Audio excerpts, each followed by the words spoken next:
alhamdulillahirabbil alamin. Assalatu wassalamu ala asrofil anbiya'i wal mursalin wa maulana Muhammadin wa ala alihi wa ashabihi wa man tabi'ahum bi ihsanin ila yaumiddin. Kaifa halukum? Baik, alhamdulillah. Kaifa halukum? Baik, teman-teman sekalian, adik-adik sekalian, anak-anakku, kita melanjutkan lagi pembelajaran kita pada kesempatan kali ini, masih berkaitan dengan seputar Al-Quran seperti yang kita sudah bahas pada pertemuan sebelumnya. Untuk kita berada di masjid, ya, kita sudah sering membahas ini. Apa itu? Kali ini kita mempelajari tentang ya, keutamaan membaca Al-Quran. Ada yang bisa bantu Ustadz isi spidol di ruang kantor? Cahyo, isi dua-duanya di kantor, ya. Baik, sebelum kita menunggu teman kita isi isi spidol. Pertanyaannya adalah, apa kira-kira yang dimaksud dengan Al-Quran? Tidak. Apa yang dimaksud dengan Al-Quran? Al-Quran adalah kalamullah. Kalamullah artinya adalah perkataan Allah Subhanahu wa Ta'ala atau firman Allah Subhanahu wa Ta'ala. Ada yang mengatakan bahwasanya Al-Quran itu adalah makhluk. Ma ra'yukum ya Agel, ya. Ma ra'yukum ya Agel. Apa pendapatmu tentang hal ini? Apakah perkataan ini perkataan yang benar atau salah? Salah. Kenapa?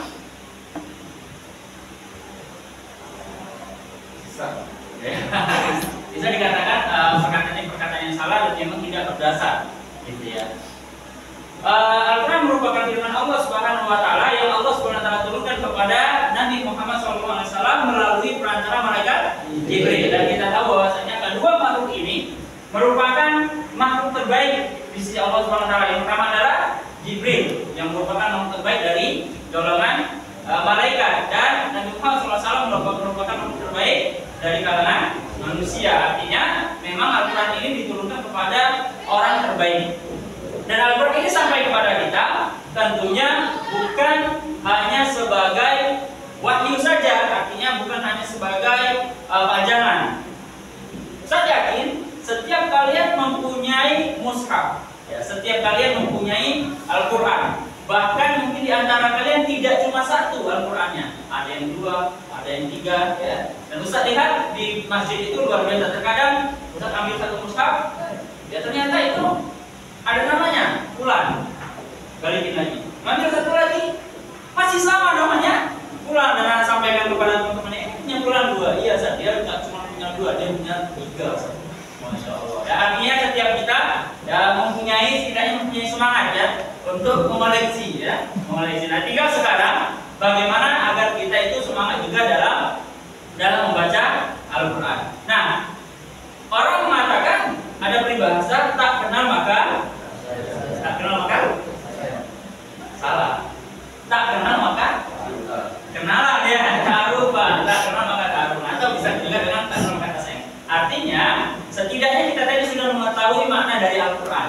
Kita mengetahui kepada siapa Al-Quran itu diturunkan. Itu menunjukkan bahwasanya Al-Quran itu sesuatu yang sangat agung, ya, sesuatu yang sangat besar, gitu, yang tentunya memiliki keutamaan tersendiri. Nah, sebenarnya saya di sini mau menyampaikan melalui proyektor ataupun melalui televisi ini. Namun pada Allah syafaat, kita nggak tahu di mana letak kabel HDMI-nya dan letak proyektornya, gitu ya, karena memang Ustadz yang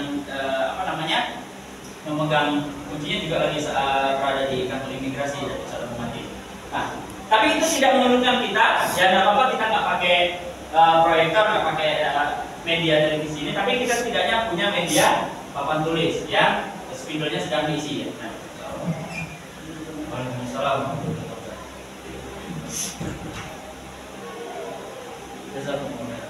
Baik, kita sekarang lanjutkan tentang judul kita ini, yaitu keutamaan membaca Al-Quran. Karena kita itu melakukan sesuatu karena ada feedback, ya, artinya ada timbal balik.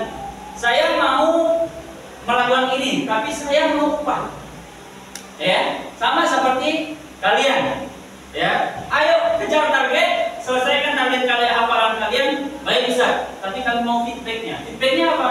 Boleh jadi kami minta ada libur, boleh jadi kami minta pulang duluan kalau kami sudah sampai target, seperti itu. Nah, ketika Allah menawarkan kita, ya, untuk membaca Al-Quran, memerintahkan kita untuk membaca Al-Quran, tentu Allah sudah mempersiapkan sesuatu atau keuntungan yang akan kita dapat ketika kita membaca Al-Quran. Nah, sebenarnya kita sudah tahu keutamaan-keutamaan Al-Quran, dan Pak Yagat Ustaz yakin kalian juga sudah paham betul keutamaan-keutamaan Al-Quran. Karena di antara kalian ada mungkin dari SD, bahkan mungkin dari TK-nya sudah berada di TK Islam, SD Islam, masuk pondok SMP-nya, dan sekarang SMA-nya juga masuk pondok. Tentu sudah tidak asing tentang keutamaan dalam membaca Al-Quran.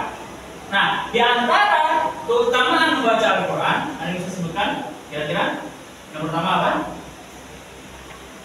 Tahyo?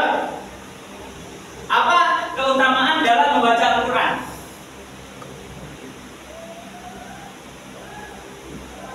Ya, apa saja? Menenangkan hati. Penenang hati. Boleh.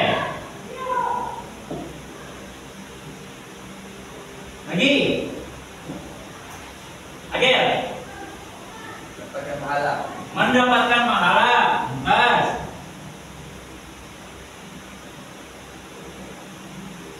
Lagi. Rodi.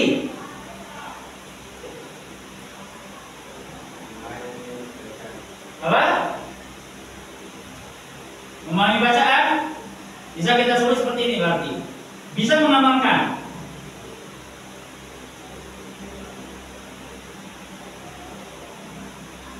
Ada lagi? Dan masih banyak lagi. Nah, di antara hal yang saya ingin sebutkan, di antara hal atau keutamaan atau keuntungan yang akan kita dapatkan ketika kita membaca Al-Quran adalah yang pertama, ya. Bisa terus kita bagi yang keempat di sini. Yang pertama adalah kita akan menjadi manusia terbaik. Akan menjadi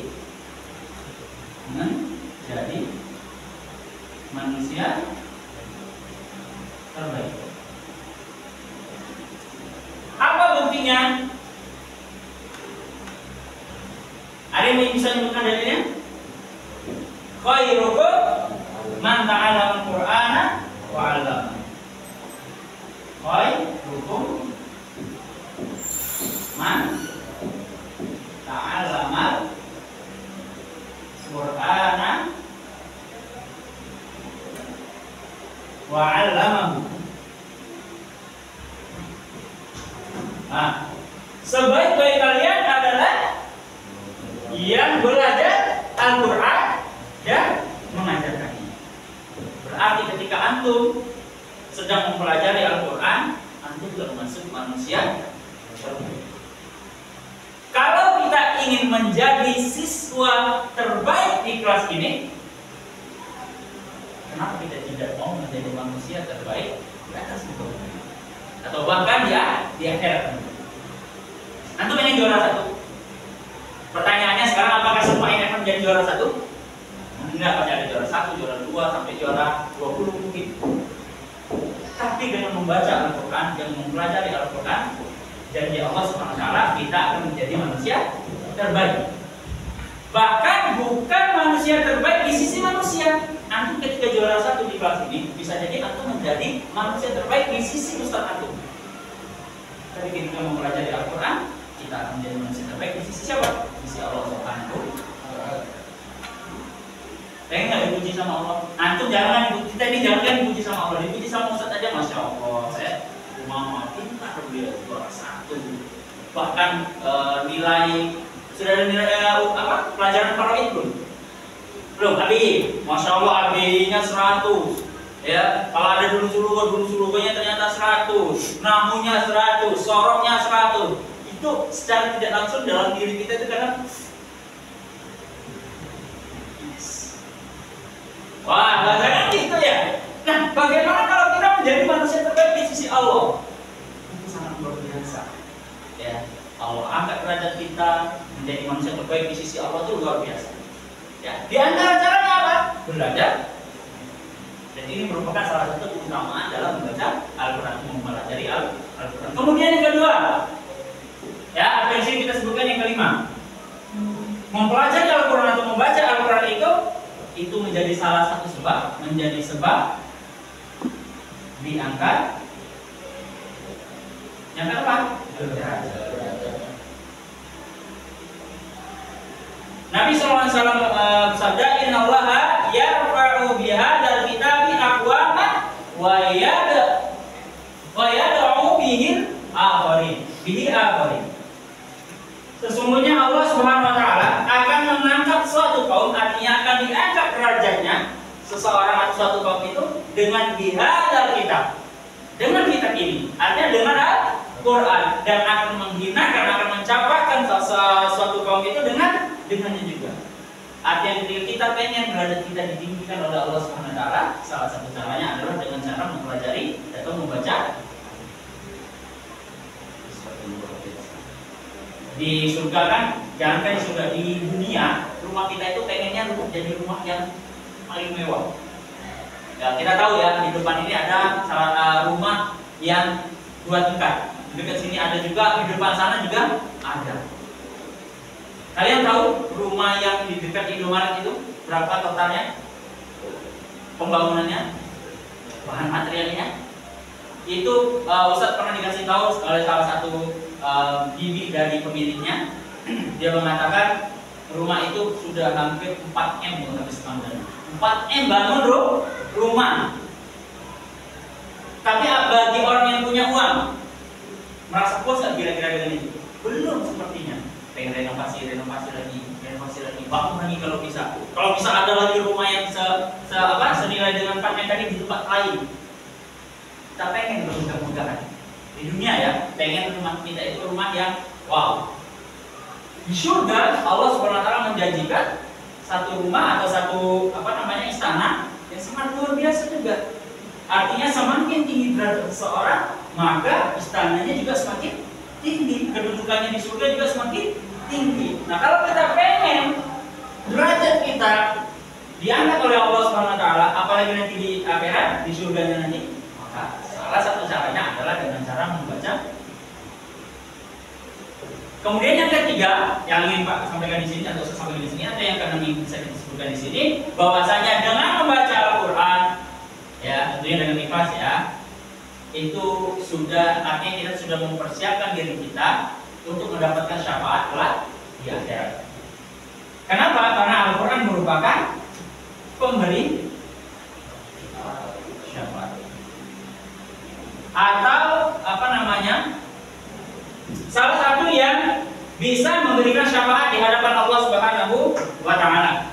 Kan kita di akhirat itu ada yang namanya syafaatul uzma ya.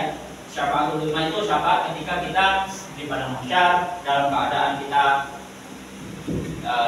meminta kepada Allah agar kita disegerakan gitu ya, hari pembalasannya. Kemudian Muhammad SAW lah ya meminta kepada Allah untuk disegerakan hisab atau hari penghisaban, hari perhitungan itu. Nah, di antara syafaat kita setelah kita mendapatkan syafaat uzma dari Nabi SAW, ya tentunya dari Allah SWT melalui Nabi Muhammad SAW, kita akan mendapatkan syafaat dari beberapa amal sholat yang kita lakukan. Di antaranya adalah syafaat dari Al-Quran. Nabi SAW mengatakan atau bersabda, Iqra'ul Qur'ana. Lanjutannya apa? Ada yang hafal? Iqra'ul Qur'ana. Oke? Fa innahu ya'ti yaumal qiyamah syafi'an li ashabi. Bacalah oleh kalian itu Al-Quran. Kenapa? Karena dia akan datang pada hari kiamat syafi'an, sebagai pemberi syafaat. Untuk siapa? Li ashabi, untuk para pembacanya, para penghafalnya, para orang-orang yang mempelajarinya. Terlebih lagi adalah orang yang mengamal. Karena buah dari membaca, buah dari mempelajari, mentadaburi adalah mengamal. Ya, di antara pengamalan kita adalah ya kita setelah tahu keutamaan ini kita amalkan.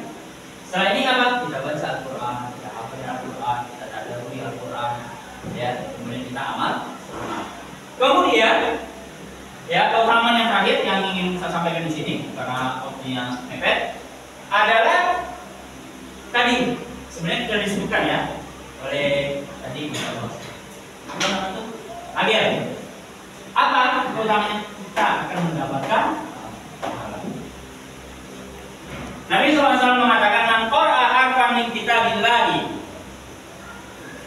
falahu bihi hasanatun wal hasanatu bi'asyri amthal. Barang siapa yang membaca satu huruf dari Al-Quran, min kitabillah, dari Al-Quran, maka dia akan mendapatkan satu kebaikan. Dan satu kebaikan dilipat gandakan menjadi 10 kebaikan semisalnya. La aqulu alif lam mim harfun. Aku tidak mengatakan, kata Nabi SAW, alif lam mim itu satu huruf. Walakin alifun harfun, walamun harfun, wa mimun harfun. Artinya ketika kita membaca alif lam mim, Nabi tidak mengatakan ini satu huruf yang dikali 10. Totalnya berapa?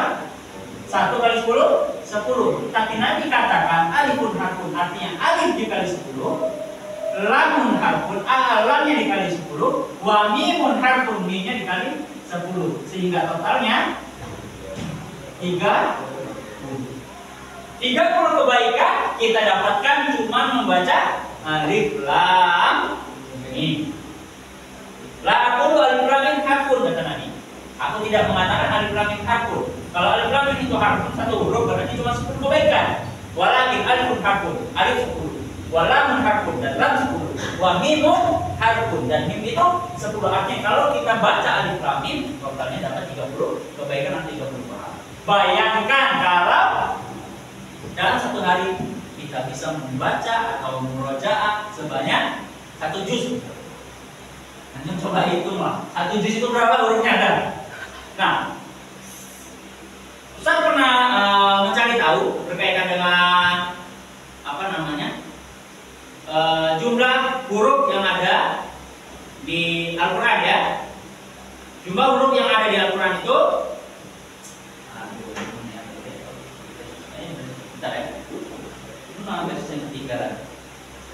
Jadi gini aja. Kalau misalnya satu huruf itu dikali 10, kita total aja sekarang. Bismillah itu udah berapa? Kemudian surat Al-Fatihah itu sudah berapa? Yang setiap hari kita ulang.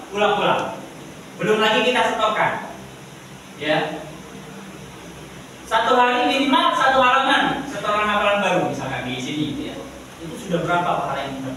Itu baru antum langsung setoran ya, belum prosesnya. Proses antum menghafal, yang satu ayat bisa antum ulang-ulang 10, 20 kali, 15 kali, 25 kali. Bahkan kalau kita mau mengikuti metode para ulama zaman dahulu, mereka satu surat, sebagaimana kita kemarin sudah dengarkan dari Syekh Fadlullah, satu ayat itu sebanyak 20 kali misalnya, paling sedikit alat akal. Di Masjid Nabawi, di Madinah, di Masjid Nabawi atau di mana? Masjidil Haram, orang hafal Al-Quran itu tidak ada yang 20 satu kali baca, minimal 40. Dan Ustaz pernah mengikuti satu pelatihan metode Fikrol. Itu kita minimal dalam membaca satu ayat 40 kali. Dan sampai sekarang Ustaz masih bisa membaca ayat tersebut dan Ustaz tidak pernah menghafal. Tapi karena mengulangnya sebanyak 40 kali, sampai sekarang masih hafal. Quran surat Toha, kalau ayat 13. Wa anatatuka fastami lima yuha innani anallahu la ilaha illa ana fa'budni wa aqimi sholata li dzikri. Tidak pernah Ustaz hafal ayat itu, tapi sampai saat ini Ustaz masih hafal. Karena apa? Membaca. Sebanyak berapa? 10 kali. Makanya kalau antum dalam proses menghafal, jangan cuma 2 kali untuk dan seperti yang disampaikan oleh Syekh Fadlul kemarin. Ya, baca aja dulu. Ya, dibaca aja. Nah, ini diantara keutamaan ya yang ingin saya sebutkan dalam proses belajar hari ini. Ya, diantaranya adalah ketika kita sudah membaca Al-Quran itu dengan apa namanya kita akan menjadi manusia terbaik, kemudian itu merupakan sebab kita diangkat derajat oleh Allah SWT, kemudian Al-Quran juga akan memberikan syafaat kepada kita, dan terakhir kita akan mendapatkan pahala dari Allah SWT. Di sini kita diajarkan untuk menghafal Al-Quran, nyetorkan hafalan gitu ya, dengan target-target yang sudah ditentukan. Sekarang Ustaz mau tanya sama kalian sudah mengalami proses menghafal itu, ya? Menghafal itu susah atau mudah? Yang bilang susah? Agel, yang bilang susah. Agel, lagi. Yang bilang menghafal Al-Quran itu susah. Tidak? Jangan kalau ujian aja langsung 1,5 juz gitu kemarin. Tanpa soal, langsung dari awal sampai akhir 1,5 juz. Cahaya, susah atau mudah? Susah. Susah atau mudah? Susah. Jadi susah. Kira-kira kalau kita pakai ini gitu, susah ya? Tapi kata Allah tidak. Al-Quran itu mudah. Buktinya Allah SWT berfirman dalam Al-Quran, dan tidak ayat ini selalu diulang-ulang. Saya lupa nama suratnya, tapi dalam bunyi ayatnya itu walaqad yassarnal Qur'ana lidzikri dan kami telah mudahkan Al-Quran itu. Susah atau mudah? Tinggal kesungguhan. Kemudian Allah SWT mengatakan Ar-Rahman. Lanjutnya Alamat Quran. Ar-Rahman yaitu Allah SWT yang telah mengajarkan Al-Quran. Ketika Allah mengajarkan sesuatu, memerintahkan sesuatu, Allah ingin mudah atau susah? Mudah. Dari ini apa? Yuridullahu bikumul yusra wala yuridu bikumul usra. Allah menginginkan kemudahan kepada kalian. Allah tidak menginginkan kesusahan untuk kalian. Ketika Allah mengajarkan Al-Quran, berarti Al-Quran itu mudah, karena Allah langsung yang mengajar. Tinggal apa kira-kira membuat kita merasa susah kalau kita menghafal Al-Quran? Satu, malas. Yang kedua, tidak istiqomah. Kalau kita malas, sudah susah tulah. Ini cepet apa? Ini malas. Ya sudah, apa ujung-ujungnya? Terus tidak istiqomah. Hari ini ngapal aja sudah. Hari ini ngapal pagi ngapal siangnya tidak dimeroja. Akhirnya tidak hafal-hafal. Jadi sekali lagi, apa yang membuat kita merasa susah? Malas dan tidak istiqomah. Terus solusinya apa? Solusinya kita kembalikan kepada hadis Nabi sallallahu alaihi wasallam. Ihris ala ma yanfa'uka wasta'in billah wala ta'jaz. Atau wala ta'jaz. Ihris apa Inggris? Semangatlah alama yang pakuka terhadap sesuatu yang itu bermanfaat untuk kalian. Kira-kira bermanfaat nggak untuk kita? Dan utama ini sangat bermanfaat untuk kita. Wasta'inillah, tapi jangan lupa minta tolong sama Allah. Berdoa, ya Allah mudahkanlah hamba dalam menghafal Al-Quran. Mudahkanlah hamba untuk istiqomah dalam menghafal Al-Quran. Ya Allah, mudahkanlah hamba untuk mengingat ayat demi ayat dari Al-Quran. Berdoa, minta tolong sama Allah. Antum cerdas, antum cepat menghafal, tapi antum tidak minta tolong sama Allah, sudah sia-sia. Makanya ada usaha, ada doa. Kemudian solusi yang ketiga adalah wala ta'jaz. Jangan malas. Kalau kita malas, kembali lagi ke hadis Nabi tadi yang pertama. Ihris ala ma yanfa'uka. Bersemangatlah dalam mengerjakan sesuatu yang itu bermanfaat untuk kalian. Di antara agar kita bersemangat, hendaknya kita mengetahui keutamaannya dari amalan-amalan yang ingin kita kerjakan. Dalam hal ini adalah membaca Al-Quran. Malas sholat, sama. Misalkan malas sholat, kita pelajari keutamaan sholat itu apa. Malas untuk puasa, kita pelajari keutamaan puasa itu apa. Malas belajar, malas masuk kelas, kita pelajari keutamaan dalam menuntut ilmu itu apa. Sehingga kita berusaha untuk kembali lagi bersemangat untuk mengerjakan sesuatu yang kira-kira itu bermanfaat untuk kita. Ya, akhir ketika kita antum malas misalkan, pelajaran sehari lagi cuma tidur. Sekarang yang diajarkan sehari itu apa kira-kira? Materi tentang apa? Atau misalkan antum malas untuk misalkan belajar bahasa Edi ya, antum malas apa? ABY misalnya ABY ya apa? ABY. Sekarang kita apa? Kita telusuri kira-kira belajar ABY itu tentang apa? Oh, tentang bahasa Arab. Bagaimana kita berucap dengan mengucapkan dalam bahasa Arab itu dengan benar. Keutamaan belajar bahasa Arab apa sih? Dengan mempelajari bahasa Arab kita akan mengetahui firman Allah atau ayat Al-Quran, atau kita mengetahui makna hadis Nabi SAW. Terus kalau kita mengetahui makna dari ayat Al-Quran atau hadis Nabi itu, apa yang kita dapatkan? Kita bisa tahu Nabi ini merintahkan apa sih? Allah ini memerintahkan apa sih dalam Al-Quran?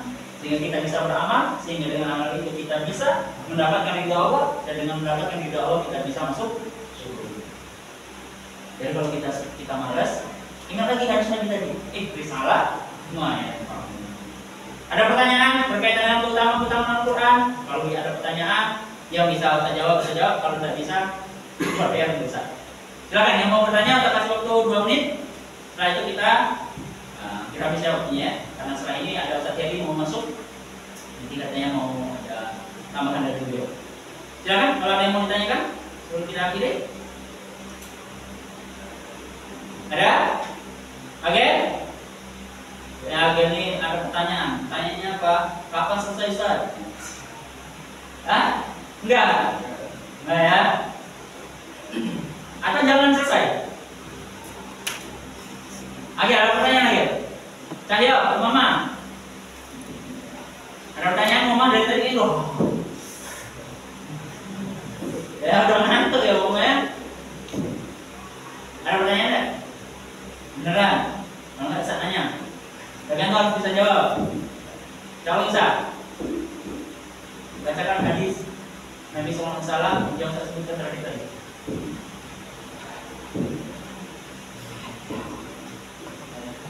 Hah? Ihris ala ma yanfa'u wasta'in billah wala ya, tetap bersemangat. Itu merupakan salah satu generasi Quran, insyaallah. Jangan malas-malasan, apalagi yang berkaitan dengan Al-Quran dan ilmu syar'i, maka bersemangatlah dan minta tolonglah kepada Allah Subhanahu wa taala. Semoga kita telah menjadi orang-orang yang memahami apa-apa yang Allah Subhanahu wa taala perintahkan dalam Al-Quran, apa-apa yang diperintahkan oleh Allah Subhanahu wa taala melalui Nabi-Nya sallallahu alaihi wasallam, dan kita bisa mengamalkannya, dan kita mengetahui larangan-larangan Allah Subhanahu wa taala, dan kita bisa menjauhinya. Kalau tidak ada pertanyaan, saat kita cukup, dan setelah ini saat jadi minta juga. Kita sama-sama tutup dalam majelis. Subhanakallahumma wa bihamdika, asyhadu an la ilaha illa anta, astaghfiruka wa atubu ilaik. Assalamualaikum warahmatullahi wabarakatuh. Waalaikumsalam warahmatullahi wabarakatuh. Syukron.